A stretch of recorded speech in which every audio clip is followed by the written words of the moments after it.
Hello friends, construction technology. Friends, construction ટેકનોલોજીની અંદર આપણે મેશનરી નામનો ચેપ્ટર ભણી રહ્યા છીએ. તેની અંદર આપણે લાસ્ટ લેક્ચરની અંદર ક્લાસિફિકેશન ઓફ સ્ટોન મેશનરી જોયું હતું, એટલે કે પથ્થરના ચંદ્રકામનું વર્ગીકરણ. તેની અંદર આપણે મેઇનલી બે ટાઈપ્સ જોયા હતા, એક રબલ મેશનરી અને બીજું હતું એસ્લાર મેશનરી.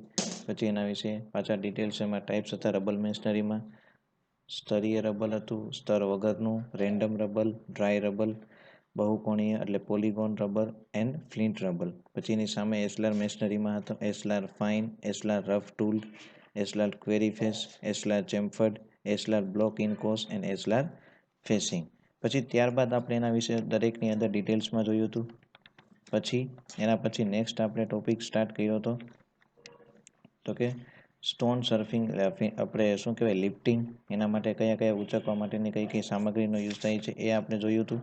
પછી એના પછી આપણે નેક્સ્ટ ટોપિક જોયો હતો કે પથ્થરનું ચંદ્રકામ કરવું હોય તો એના માટે કયા કયા આપણે મુદ્દાઓ ધ્યાનમાં લેવા જોઈએ, તો એના વિશે આપણે વાત કરી હતી. હવે આજના લેક્ચરની અંદર આપણે ન્યૂ ટોપિક જોવાનો છે, એનું નામ છે જોઈન્ટ્સ ઇન સ્ટોન મેશનરી, એટલે કે પથ્થરના ચંદ્રકામમાં આવતા સાંધાઓ વિશે વાત કરવાની છે કે કયા કયા સાંધા એમાં મૂકવામાં આવે છે. તો ચલો મિત્રો, આપણે શરૂઆત કરીએ. જોઈન્ટ્સ ઇન સ્ટોન મેશનરી, પથ્થરના ચંદ્રકામના સાંધાઓ. The various joints commonly used in stonework are described below. પથ્થરના ચંદ્રકામમાં ઉપયોગમાં લેવાતા વિવિધ સાંધાઓ એ આપણે નીચે મુજબના છે. તેમાંનો ફર્સ્ટ છે butt joint. This joint is formed by placing two stones side by side. આ સાંધામાં એક પથ્થરને બીજા પથ્થર પાસે રાખવામાં આવે છે. It is also called square joint. આ સાંધાને બીજા કયા નામે ઓળખાય છે, તો કે સ્ક્વેર જોઈન્ટ તરીકે ઓળખાય છે. પથ્થરના ચંદ્રમાં આ પ્રકારનો સાંધો એ વધુ વપરાય છે. શું કરેલું હોય, તો કે બે પથ્થરને ખાલી પાસે રાખવામાં આવેલો, એને શું કહેવાય છે, તો કે બટ જોઈન્ટ. સેકન્ડ ટાઈપ છે lap joint. In this type of joint, riband are provided which prevent the movement of stones. આ પ્રકારના સાંધામાં બે સામસામેના પથ્થરમાં ખાંચા રાખી એક પથ્થર ઉપર બીજો પથ્થર લેપ કરવામાં આવે છે. The length rivet should not be less than 70 mm. અને જે લેપની લંબાઈ હોય, રિબેટ એટલે શું થાય ફ્રેન્ડ્સ, લેપ. બુકની અંદર તમારે લેપ નામનો વર્ડ યુઝ કરેલો છે, જ્યારે આપણે આની અંદર રિબેટ કીધું છે. રિબેટ એટલે કે લેપ થાય.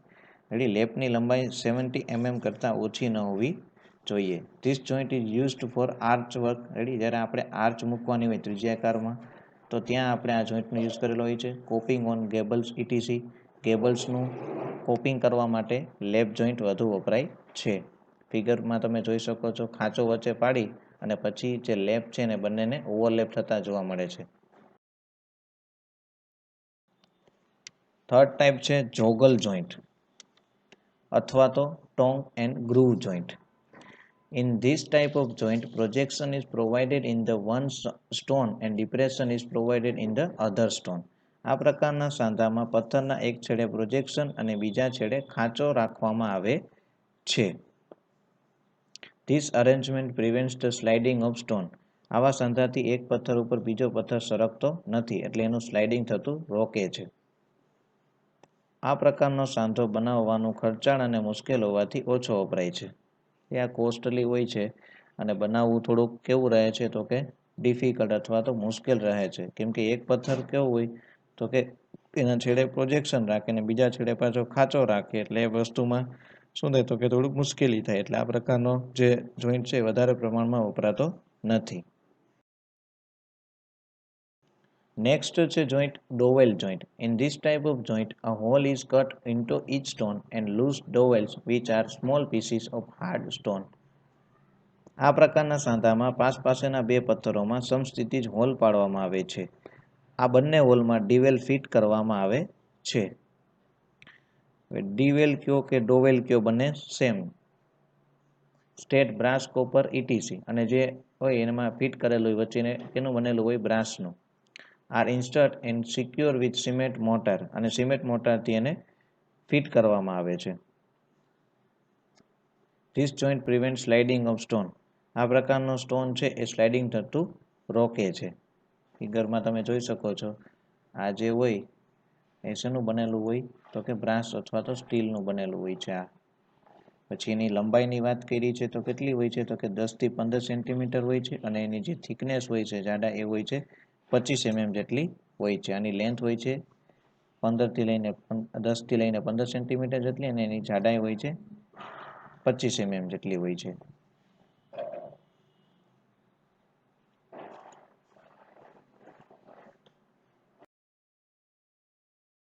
નેક્સ્ટ જોઈન્ટ છે ક્રેમ્પ્ડ joint. In this type of joint, cramps are used instead of dowels. આ પ્રકારના સાંધામાં ડોવેલની જગ્યાએ ક્રેમ્પ વપરાય છે. The cramps are the pieces of non-corrosive metals such as gunmetal and copper etc. ક્રેમ્પને કાટ ન લાગે તેવી ધાતુઓ જેવી કે ગનમેટલ એન્ડ તાંબુ વગેરે માંથી બને છે. And their ends are turned down to a depth of about 40 to 50 mm. અને જે કેટલી ઊંડાઈ સુધી તો કે 40 થી 50 mm જેટલી ડેપ્થમાં વપરાય છે. The length of cramp vary from 20 cm to 30 cm. એની જે લંબાઈ હોય છે ક્રેમ્પની કેટલી હોય છે 20 cm to 30 cm.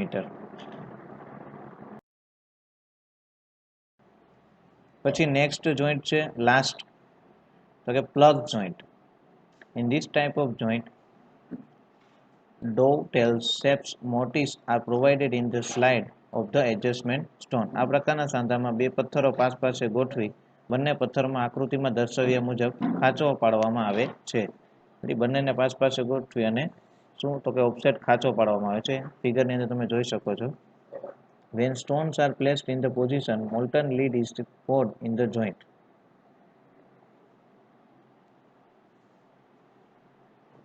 આ ખાંચામાં ઉગાડેલું સીસું અથવા તો સિમેન્ટ ગ્રાઉટ એ રેડવામાં આવે છે જેથી બંને પથ્થરો બરાબર રીતે જોડાઈ જાય છે. આવો સાંધો એ કોપિંગ કોર્નિસમાં વપરાય છે.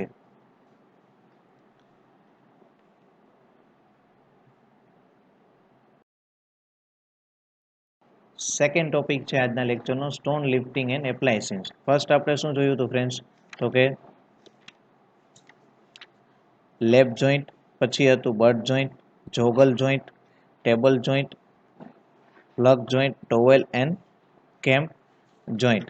હવે આપણે નેક્સ્ટ કયા ટોપિક વિશે વાત કરવાની છે કે તો કે સ્ટોન લિફ્ટિંગ એપ્લાયન્સીસ એટલે શું થશે તો કે પથ્થર ઉચકવાના સાધનો વિશે.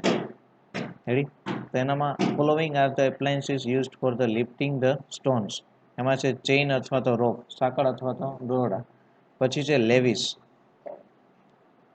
નિપર્સ, પિન્સ, ચેઇન ઓર રોપ્સ. તો આ પ્રકારના કેટલા છે પથ્થર ઉચકવાના સાધનો છે. તમને એક્ઝામની અંદર આ મે બી ખાલી લિસ્ટ બનાવવાનું પણ પૂછી શકે છે અને જો ડિટેલ્સમાં પૂછે તો તમારે આના વિશે થોડું ઘણું બધા વિશે ડિટેલ્સમાં કહી દેવાનું કે ચેઇન હોય તો ચેઇનની અંદર શું આવશે તો કે પથ્થરની ધારો અને ખૂણા તૂટી ન જાય એ માટે પથ્થરને કોથળામાં અથવા તો લાકડાના પાટિયામાં ખોખામાં મૂકી ચેઇન અથવા તો દોરડા વડે બાંધી દેવામાં આવે છે. આ રીતનું તમારે બેઝિક કન્સેપ્ટ બધા વિશે લખી નાખવાનું એક બે લાઈન. પછી ચેઇન ડોગનું પૂછે તો તમારે કેવી રીતે લખવાનું તો કે તેમાં ચેઇન ત્રિકોણાકાર ગોઠવેલી હોય છે. ત્રિકોણના બે ખૂણે એક ડોગ ફિટ કરેલા હોય છે. પથ્થરની બંને બાજુએ વચ્ચે 20 mm ઊંડા ખાડા કરેલા હોય છે. આ ખાડામાં ડોકના હૂકને ભરવામાં આવે છે. પછી પથ્થરને પુલી બ્લોકથી ઉચકવામાં આવે છે. રેડી? તો આ રીતે બધામાં એક બે લાઈન તમારે લખી નાખવાની છે પથ્થરના ઉચકવાના સાધનોમાં.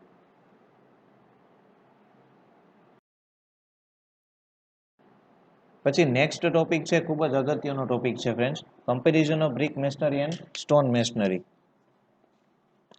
હવે આપણે ટૂંકમાં શું કહેવાય તો કે કમ્પેરિઝન એટલે કે સરખામણી કરવાની છે બ્રિક મેશનરી અને સ્ટોન મેશનરી વિશે.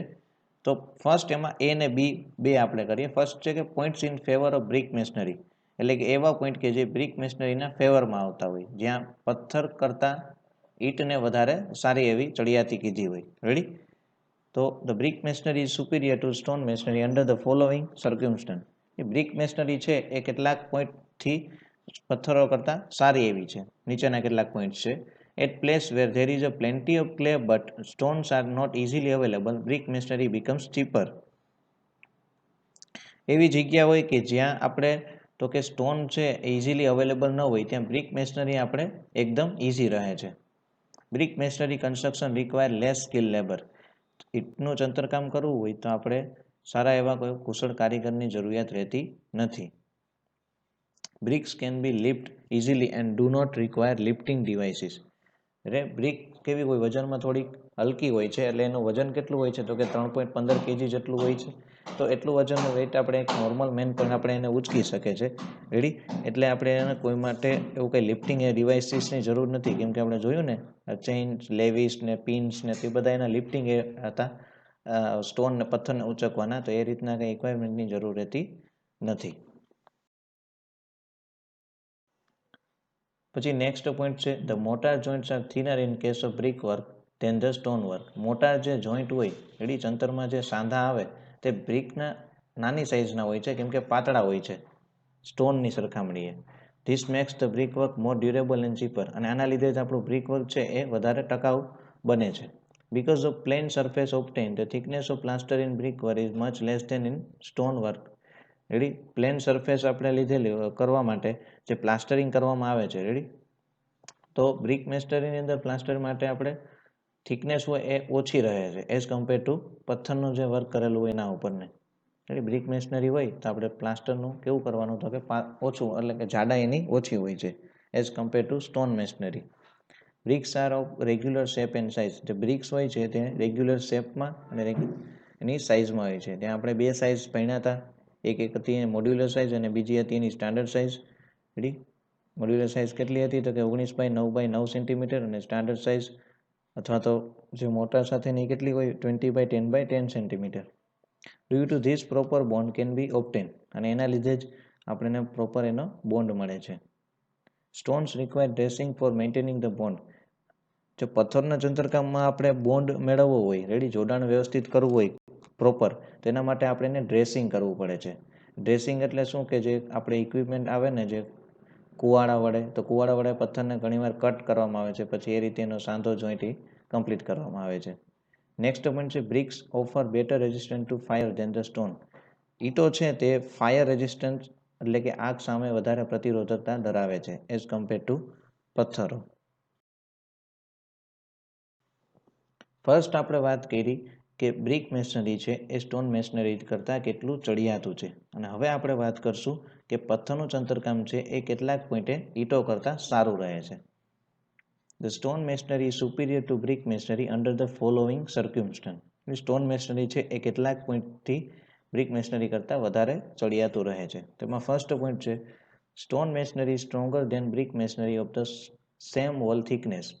રેડી, સરખી જાડાઈની જે દિવાલો માટે જે સ્ટોન મેશનરી છે એ વધારે મજબૂત રહે છે as compare two brick masonry. Ready, એટલે કે પથ્થરોનું ચંદ્રકામ છે એ મજબૂતીથી કરવામાં આવે છે અથવા તો એનું મજબૂત ગણાય છે એઝ કમ્પેર ટુ ઈંટનું ચંદ્રકામ હોય એના પ્રમાણમાં.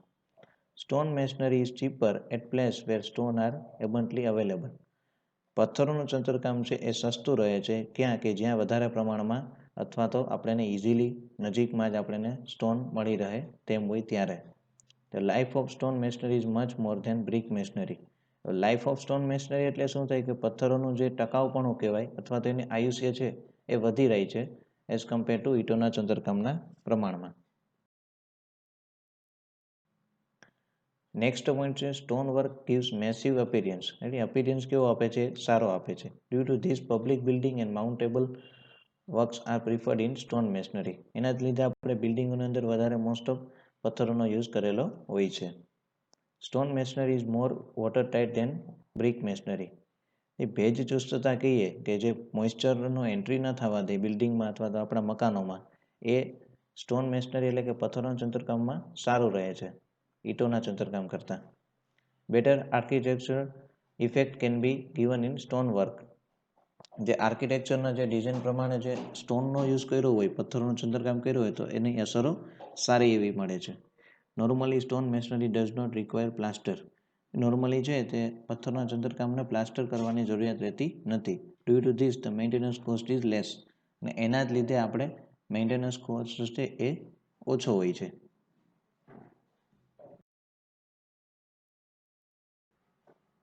Thank you friends. તો આજના લેક્ચરની અંદર આપણે કેટલા પોઈન્ટ જોયા, જે મેં તમને આજના લેક્ચરમાં 3 પોઈન્ટ કીધા એમાંથી ખૂબ જ મોસ્ટ આઈએમપી છે એક જોઈન્ટ્સ ઇન સ્ટોન મેશનરી, અને સેકન્ડ છે ઈંટ અને ચંતરના લાભાલાભ. રેડી, એમાં આપણે કમ્પેરિઝન કર્યું છે. આ ખૂબ જ અગત્યનું છે, મોસ્ટ આઈએમપી ક્વેશ્ચન છે, એક્ઝામની અંદર પૂછાશે જ. રેડી? કયા કયા જોઈન્ટ જોયા હતા? લેપ જોઈન્ટ, બટ જોઈન્ટ, પછી ડોવેલ જોઈન્ટ, જોગર જોઈન્ટ, પછી કયા કયા ટાઈપ્સ જોયા હતા? Crime joint. તો આ બધા જોઈન્ટ એ ખાસ કરવાના રહેશે. પછી લિફ્ટિંગ એપ્લાયન્સીસ છે ને જે ફ્રેન્ડ્સ, પથ્થર ઉચકવાના સાધનો, એ મને એટલા બધા આઈએમપી નથી લાગતા, એટલે ઇન કેસ એનું તમારે જો પૂછાય તો તમે ઇઝીલી લખી શકો છો. એટલે મેં તમને એનું ખાલી લિસ્ટ જ કરાવ્યું છે. અને લાસ્ટ જે ટોપિક જોયો, ઈંટના ચંતરકામ અને પથ્થરના ચંતરકામના લાભાલાભ, એ તમારી એક્ઝામની અંદર 7 માર્ક્સની અંદર મોસ્ટ આઈએમપી ક્વેશ્ચન રહેશે. તેની અંદર તમારે દરેકની અંદર એના તમને જેટલા પોઈન્ટ આપ્યા છે એમાંથી તમારી રીતે પણ તમે લખી શકો છો, પણ એના લખતું હોવું જોઈએ. એવું જરૂરી નથી કે એક્ઝામમાં તમે બુકમાં બેઠે બેઠું તમે લખીને છાપી નાખો તો તમને માર્ક્સ મળશે. એના જેવું એને લખતું તમે લખશો તો પણ તમે સારા એવા માર્ક્સ કવર કરી શકશો. Thank you friends. તો નેક્સ્ટ લેક્ચરની અંદર આપણે આપણું ન્યૂ ટોપિક છે precast concrete block masonry, ready? અને એ આપણે ચેપ્ટરનો લાસ્ટ ટોપિક રહેશે.